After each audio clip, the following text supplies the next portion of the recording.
Have you ever stood looking at something, wondering how it works, but no, you used to know? A lamp like this one, perhaps. You know there is a clever switch, but you can't quite remember where it is or how it works. My name is Ian Currey, and this is Thinking Out Loud. Come on, let me tell you what I think.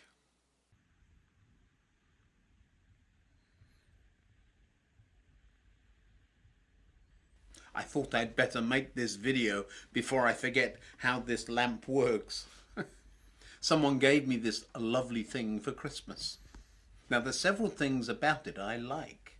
First, it's a train. And by now you know I love trains. And one of the other places I make videos is over on the Trains of Thought channel. The next thing I like about it is that it's mostly made of wood. And these days, when most things are plastic, wood somehow seems like a luxury. It took me about half a day to make, and it was very relaxing and very enjoyable.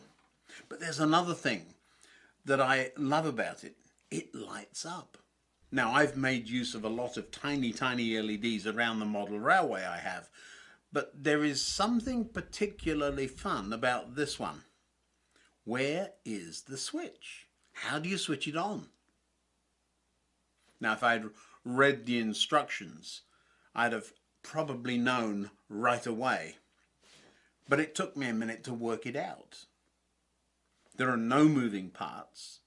There isn't even a physical switch, and it really is counterintuitive to anyone with a background in electronics to have a wooden contact that makes it work. The switch is right here. It's even got the standard on-off marking there. So how does it work? Well, right underneath that piece of wood is a very sensitive touch switch. Touch switches are nothing new. I made my first one from the electronic dice about 50 years ago. 50 years, yes I know, that makes me feel really old. The basic principle hasn't changed at all. In fact, you don't actually have to touch a touch switch at all. You just need to get close to it. A touch switch works by having a capacitor that charges and discharges. And when nothing changes, the switch simply goes to sleep and does nothing. But when you get close to it, your body becomes part of one of the plates of the capacitor. And so your whole body causes a tiny change in that capacitance. Oh, look, thinks the tiny circuit, I have to do something more to charge the capacitor. And once awake, the switch changes state and either turns the lamp on or off. Oh, it's all very complicated, but just think of it as clever. It's one of those things that I don't think was invented as much as discovered. Just by being around the switch makes it work.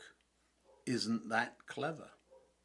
Jesus had some strange ways of telling us how to change things too, just by being around people and doing what we're supposed to do, often without saying anything at all. And that can change people, situations, and even minds. Here's what Jesus said: "Let your light so shine before men that they may see your good works and glorify your Father in heaven." So, the idea here is that by doing the things we're supposed to do, the good things, people will notice and not just say, "Oh, look at them, they're so nice." But Jesus says that the onlookers will also glorify your Father in heaven. Now you'd think that wouldn't be the case, wouldn't you? I mean, why should people think of God and glorify Him just because I do something good? My logical brain doesn't understand that either. But here's the thing. Jesus said it. And He's far more likely to get things right than I am. So how about we give it a try and see? Sometimes Christians get far too clever for their own good. A friend of mine recently felt the need to explain his faith to me very carefully to make sure I didn't have any doubt where he stood on several issues. All very interesting, but not at all convincing. On our kitchen table is a calendar that has several dad jokes each day. Sometimes one of the jokes isn't got by everyone and has to be explained. At that point, just like faith, if it has to be explained, it isn't much good. But nothing. Jesus also said, so now I'm giving you a new commandment. Love each other, just as I have loved you. You should love each other. Your love for one another will prove to the world that you are my disciples. Who knew? And again, I have no idea exactly why that works, but I can say that to prove something, messing with it often helps. Is the inverse true? Do people who don't love one another, but instead demonstrate something else, draw people to God or push them away?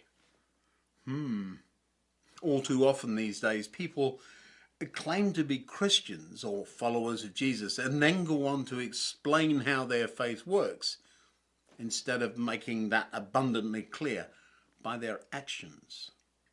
Now, I'm not saying faith shouldn't ever be talked about, but I am saying it needs to be demonstrated clearly first. Until next time, goodbye.